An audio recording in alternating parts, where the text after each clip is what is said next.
Welcome to Narrative Responsibility, a podcast about examining the meta story of your life, how well it is serving you, and how to change it for the better.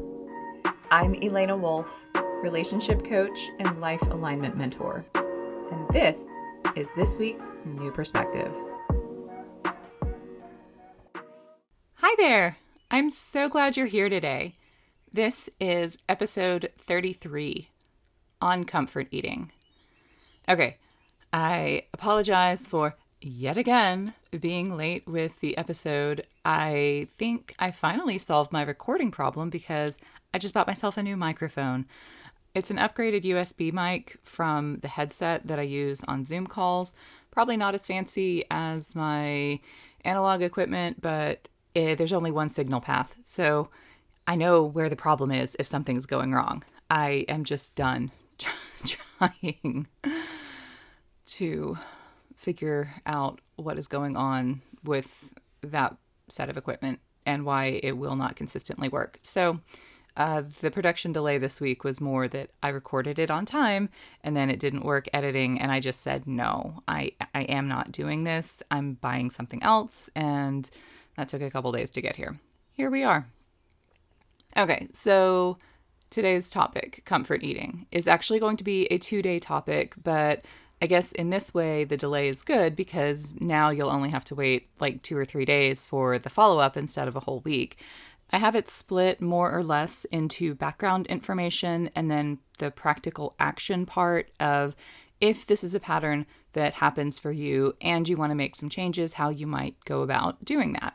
So today I'm going to go over what comfort eating is, why we form the habit, and why it's not very good for us long term, especially if it's a habit that we rely on a lot for a long time. And then next time, again, I'll go into ideas for breaking the habit if you want to. And I also feel like I should have an explicit statement here for the first time. My first disclaimer, I am not a doctor. I am not a nutritionist. None of this is medical advice. This is just me talking from my experience and the experiences I've heard from clients and friends who also struggle with this habit. Your mileage may vary. Okay, what is comfort eating? What do I mean by that? Basically, comfort eating is emotional eating. It's eating in response to emotional cues, not physical ones. Or rather, not metabolic cues. We feel emotions in the body. Emotional cues are physical, but I mean, we're eating in response to a feeling of emotion, not because we have a feeling of being hungry or in need of fuel on a biological level. The eating for comfort might be an attempt to distract us from the emotion. It might be trying to change it into a different emotion, or it might be trying to make the uncomfortable emotion go away so we don't have to feel it at all. Therefore, comfort eating is really several strategies that kind of all take the same form with escalating levels of extremity. You might think of the strategies as being add some good to go alongside the bad, and that is probably an attempt to make it feel less bad. Change the bad to something good, or at least something neutral. Or hide, suppress, banish, somehow get rid of the bad or cover it up with enough good, or at least neutral, that you can't tell it's there anymore. So it's sort of like you're trying to just balance the bad thing. Oh, you're trying to make the bad thing into something else, transmogrify it, if you will, or you're trying to cover it up and make it like it isn't there at all. So you can kind of see like the different levels of desperation when you're faced with this bad feeling, this uncomfortable feeling. And you know, we probably all do this from time to time. I think it's a very human thing to use food in this way. And from time to time, it's fine. because food really can be an excellent tool for these strategies. And sometimes maybe that uncomfortable feeling is in fact happening because we have a need for fuel that we haven't consciously recognized, and that's affecting our mood. And so something that normally we would be able to roll with is hitting us very badly. And then when we get back to our baseline level of energy and resources, we realize, oh, actually, yeah, I can roll with that just fine. But when food is the only tactic or the only tool that you have for trying to feel better, or if it is a tool that you grab compulsively rather than with deliberateness, that's when comfort eating has the potential to cause harm beyond whatever good it is doing in the moment. So to be explicitly clear, I am not suggesting that food should not be enjoyed or that we should not feel positive emotions from food. Food absolutely is meant to be enjoyed, and we are absolutely meant to feel good as we enjoy it from enjoying it. Food that we enjoy is connective. It is celebratory. It is sensual. It is life-affirming. It connects us to our body in a pure and positive way. And when it's shared, it connects us with other people too. And sometimes it can feel like connection to people who came before us too. If we're making a specific recipe from someone, for example, that feels like a connection to that person, the one who innovated it or created it. Or if we're just talking on a more general cultural level, where do the cuisines come from? Where do these food traditions come from? And those are rich cultural histories, and they're bridges backward in time and to people that we may or may not have direct ancestry with, but we at least have cultural ancestry with. And I think that's really wonderful. I would never want that to not be part of human life. It's part of our culture. It's part of what makes this experience of embodiment in the physical world beautiful and rich and enjoyable. And when we regularly approach eating from a place of emotional desperation, then it's disordered. We have a disordered relationship with food and with eating. The behaviors become life-denying rather than life-affirming because we're using eating and we're using food to escape from feeling everything that we ought to be feeling. Thus, we're using it to escape from the fullness of life and the present moment. Comfort eating is a coping mechanism. And it's one that we often find ourselves subservient to rather than sovereign over, in part because it is so tangled up with actual genuine biological needs as well. I want to go ahead and acknowledge at this point in my lecture, I still crack up thinking of these podcasts as lectures, but honestly, it's the best word for it. Diatribe. I don't know. I want to stop here and just say that I am a recovering comfort eater. Everything from here on is wisdom harvested from my journey to stop using food to suppress emotions, which in fact took me several years to accomplish.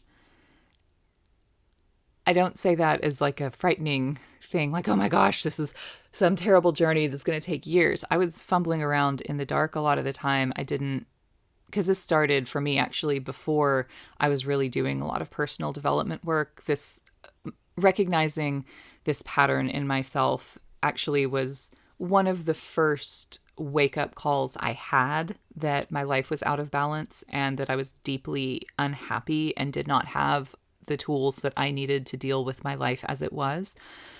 And so I don't think that this is a journey that has to take everybody years to accomplish. It's just if you are smart enough to know that you need help and be able to articulate the actual problem and the actual dynamics you're experiencing, or if you get lucky and stumble onto something, hey, welcome, that can help you do that, then it speeds up the process. You can go a lot faster than when you're having to figure it all out for yourself and just sort of fumble around experimenting with things. And, all that takes time. It takes time to see if something works. It takes time to notice a pattern or to notice if a change has really taken effect. And then sometimes you change one thing and another layer is revealed that you couldn't have seen until you changed the first thing. And then it's, yet another process that has to be engaged in with this experimenting and observing and testing. And let's save some time, right? But the reason I'm saying this is that I cannot stand in any judgment of anyone who does this or has this. Moreover, I would not, whether I had this problem myself or not, because I view comfort eating as a tool, the same way I view all coping mechanisms. They're all tools, no more and no less. Tools are morally neutral. They are not inherently good or bad. They're simply more effective or less effective for the task at hand. So my goal for today is just to help you evaluate this tool of emotional eating for its efficacy in the moment and its impact both in the short term, I think like next 24 hours, and the long term, like what happens if you use it for years. So then how does comfort eating get started? And how does it get so entrenched? And why does it work? And why is it so bad? Well, the core of comfort eating is unmet emotional needs and a lack of other self-soothing strategies. Often the pattern starts in childhood, although it can develop later in life also in the right circumstances. Essentially, if we are lonely and feel emotionally disconnected from others for too long, we will turn to non-human sources for soothing. You see, as humans, we are not, in fact, born knowing how to self-soothe. That is a skill that we learn, and we learn how to soothe ourselves in distress based on what our caretakers do to soothe us. They show us, first, that we can be soothed, and second, how to do it. And even once we learn self-soothing strategies, we are never meant to be solely self-soothing. We are social animals. We are supposed to be able to go to others and have them help us come back to a place of relaxation and regulation and safety. But we are also meant to be able to bring ourselves back to that state if we need to. So we're supposed to have a variety of tools for it, some of which come from others and some of which we do for ourselves. If we trust our connections, then we are never going to need to turn to food, or at least not on a regular basis, not as a substitute for emotionally connected relationships. But emotional neglect is common in the modern West.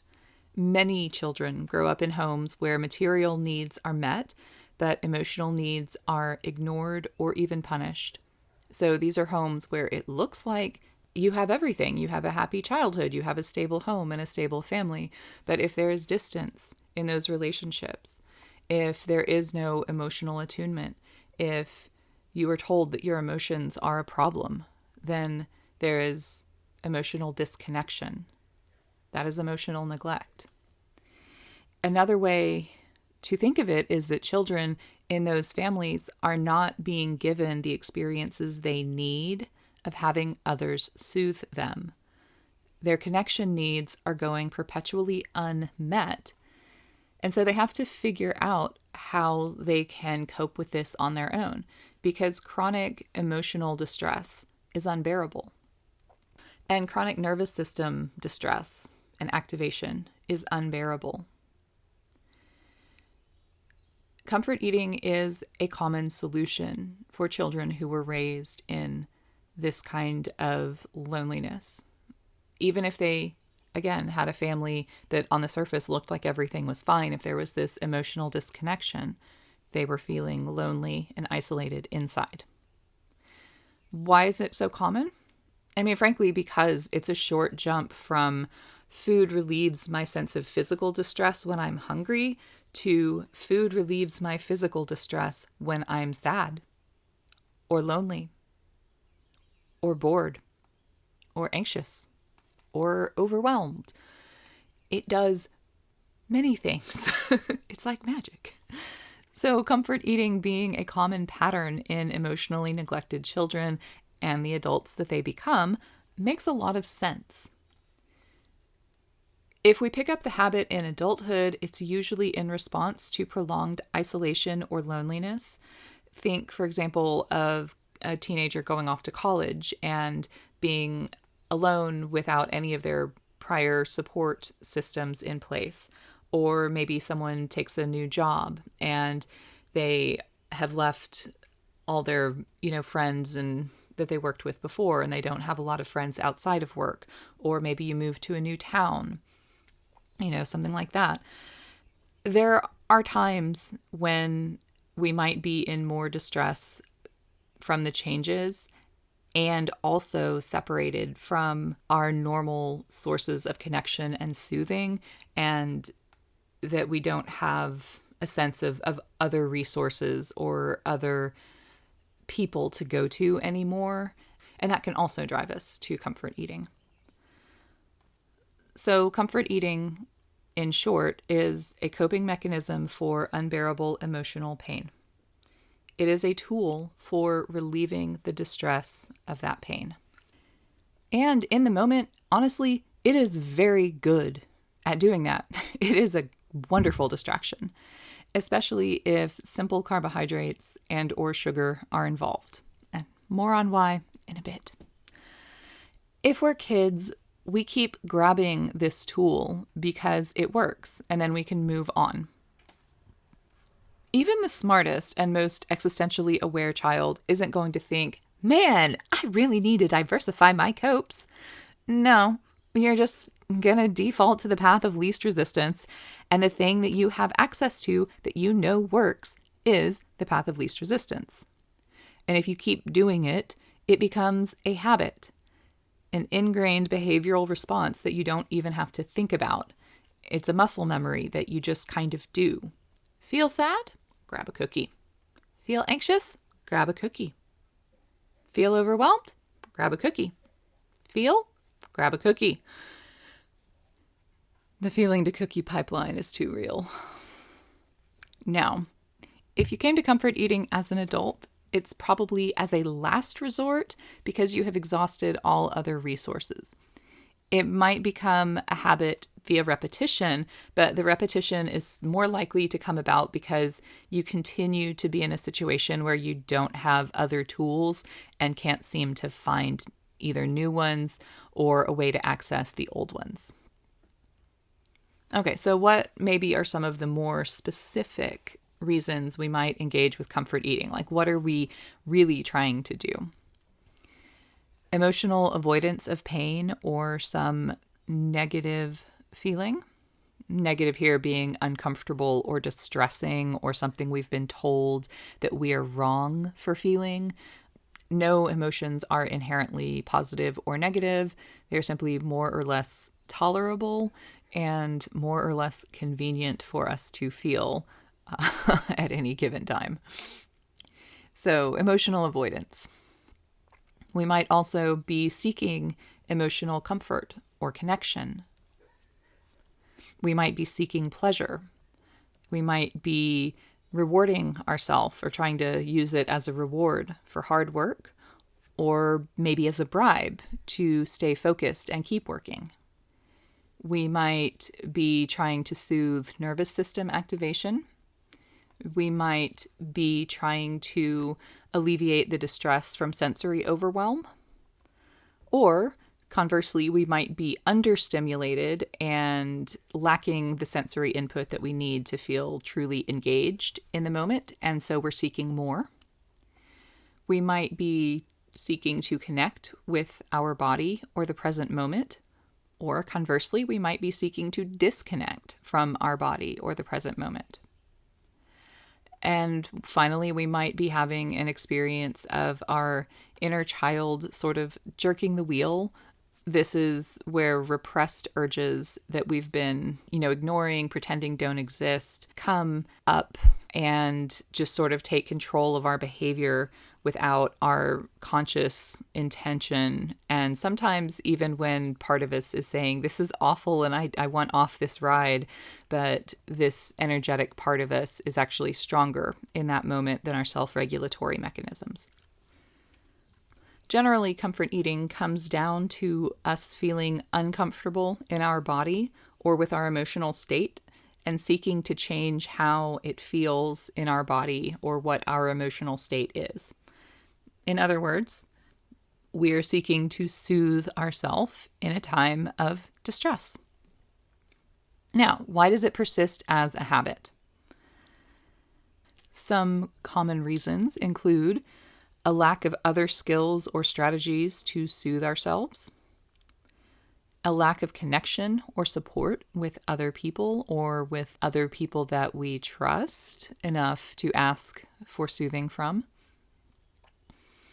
inadequate sources for pleasure or reward in our life. We don't know how bad it is long term, and so we don't see a reason not to do it. Just the simple fact that comfort eating has become a habit and we no longer think about it when we're doing it. We don't even maybe consciously register that we're doing it. It's just very automated. Then we might not know how to break the habit, or we might feel like we don't have the time or energy necessary to break the habit, or we might feel like we don't have the motivation or willpower or self-discipline to break the habit.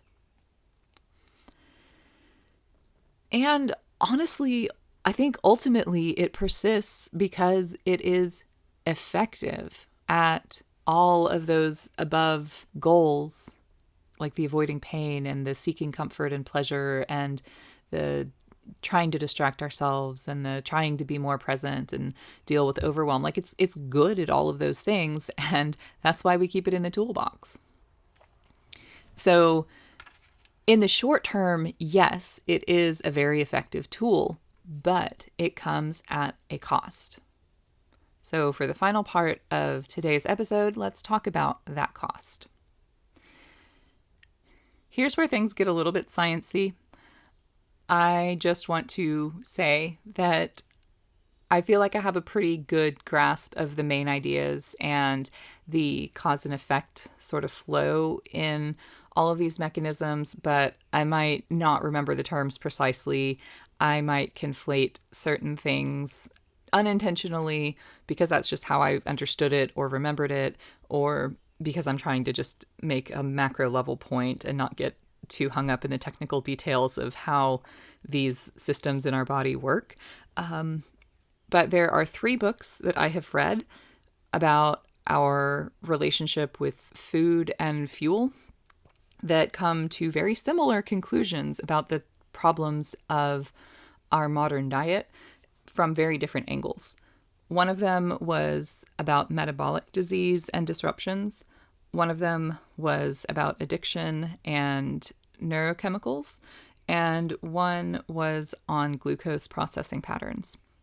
The specific books are Metabolic Storm by Dr. Susan Cooper, The Diet Cure and the Cravings Cure by Dr. Julia Ross, and Glucose Revolution by Jesse Inchauspe. I am not sure if I'm saying any of these names correctly because I've never heard them said, but the titles are all pretty readily available, published within the last 10 to 15 years. And again, all kind of cover the same ground from different angles. The general conclusion of all 3 books is that a typical American diet is literally killing us. because we overemphasize foods that lack nutritional value, and thus we are simultaneously overeating calorically and starving nutritionally. That combination often causes metabolic illnesses that can create inflammation, fatigue, hormonal disruptions. They can exacerbate symptoms of ADHD. They can cause brain fog, weight gain, and the inability to lose weight, ultimately even resulting in diabetes, the type 2 adult onset diabetes. The solution that they pretty much all recommend is to shift away from a diet that contains too many simple carbohydrates, too many processed carbs, and too much sugar. I will have an episode at some point going into this more. I just wanted to offer a high-level context for what's going wrong in our diets already and how comfort eating is then like a doubling down on that. Because, of course, what do we reach for most when we're seeking emotional solace in food? Sugar, carbohydrates, maybe some delicious fats to go with them.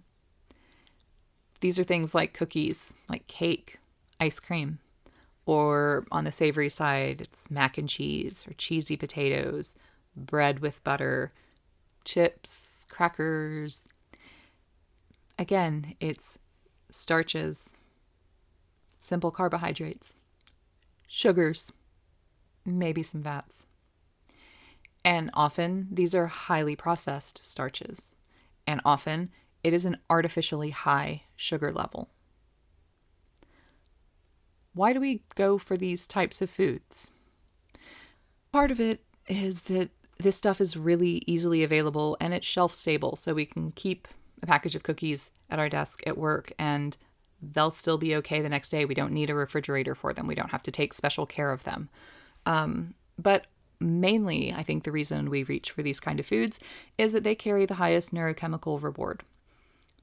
They release dopamine and I think also sometimes endorphins, which block pain. And dopamine is one of our reward chemicals that makes us feel excited and energized and enlivened and engaged with the world. So basically, we get a hit of simple carbs or sugar, and suddenly we feel like all is right with the world. Possibly we even get all the way to feeling euphoric. So again, this type of food will solve the problem of our emotional or psychological distress. I mean, sugar is said to be more neurochemically rewarding than cocaine. I meant it when I said it is an effective tool, at least in the moment. Sugar is like a forcible release of all the good neurochemicals our body has been holding onto and not circulating. But neurochemicals and the neurotransmitters that signal to our body which hormones and neurochemicals to release all come from somewhere.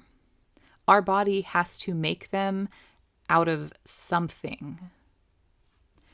And that something is often amino acids, which are found in protein, not carbohydrates, not sugar, not fat.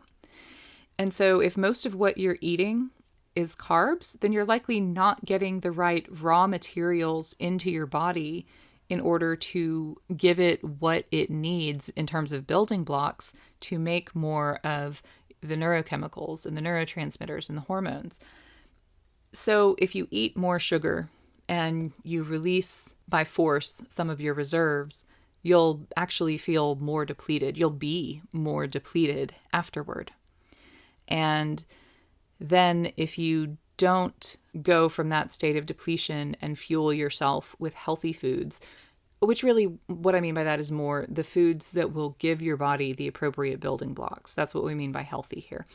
If you don't fuel up with the right building blocks, with the right nutritional value, then what happens?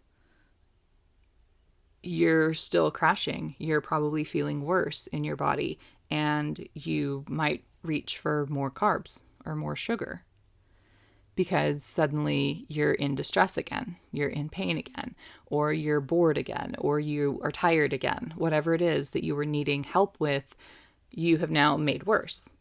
And then what happens if you use sugar to force more of a release of your reserves? You end up even more depleted. So you need more sugar to even kind of get back to baseline.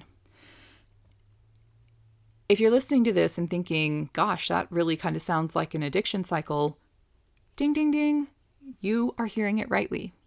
Comfort eating at its more extreme is a substance addiction. It is a form of substance abuse. Sugar and carbohydrates are legal, yes, and in small portions, they're not that harmful. In fact, maybe they can even be beneficial.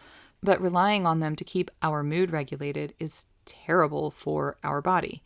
It is using a substance to physically force your brain chemistry to be different. And what does that do to our body over time? Well, weight gain is an obvious example, but we can also end up craving sugar and carbs to the point where we cannot resist that craving with willpower. We might find that even if we cut back calories, we don't lose weight. We can end up being irritable, in a low-grade anxiety all the time, feeling like we can't focus, feeling like we can't think clearly. In their more extreme forms, these can turn into fatigue and brain fog.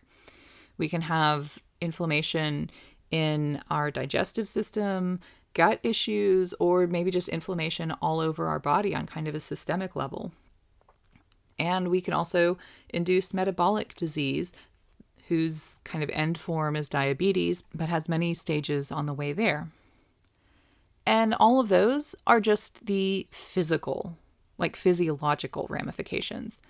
There's also the psychological, or what you might think of as like the existential self-management question. If you just keep stuffing your feelings, regularly, not just to get through a day when it would be genuinely awkward to have an emotional meltdown, but if you're really doing it all the time, then you're not showing up for yourself, are you? And in the long term, not processing our emotions is going to leave us disconnected from our inner truth and inner authority. It's going to disconnect us from our authenticity. We can end up chronically dissociated from our body and our emotional body, which makes us feel numb and depressed, like we're not fully alive. And that also cuts us off from joy and pleasure and all of the good feelings too. So when we go numb, it's usually an attempt to lessen the impact of feelings that are hard for us, but it also comes at the cost of the things we want to feel, that we enjoy feeling. We can end up in a state of nervous system activation for so long that we lose the ability to move out of it back into our parasympathetic rest and digest state. And generally, it's just not a well-balanced, empowered adult way of dealing with our experiences if we stuff them away with food and pretend that those icky feelings aren't even there. Disordered eating is a signal that something in the system of our life or our psyche is out of balance. Frequent comfort eating is a sign of a disordered eating pattern. And I don't know what the scientific answer would be on how frequent it has to be a sign of disordered eating. My personal thought is if it's more than twice a month. And all of that said, comfort eating might make a lot of sense for where you are or where you have been. Remember, it's a coping mechanism. It's a tool that we're grabbing because we know it works. But is it really the best tool for us to use? Or is it just the only tool we have found? So that's it for this week.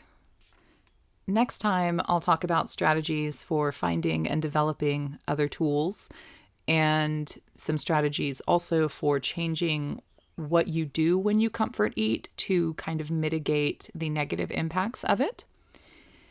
As homework, if you will, maybe take the next few days before my next episode comes out, if you're listening live, to notice your relationship with food and with eating. Are you eating when you're not hungry? And if so, can you figure out what you're trying to do? Like what need you are trying to meet by doing that? And what kind of foods do you notice yourself reaching for? And then maybe set a timer for 2 hours and check in with yourself afterward at that 2-hour point when that timer goes off and see how you actually feel. There is so much more to talk about next week, and I can't wait to dig into that with you too. In the meantime, if you want to know more about my work as a coach, you can check out thepatternbreaker.com. You can follow my Instagram at thepatternbreaker, and you can also take a look at my Patreon community, patreon.com/narrative responsibility. And until next time, well, I think this week we know what part of your story you're going to be taking responsibility for, right? Till next time.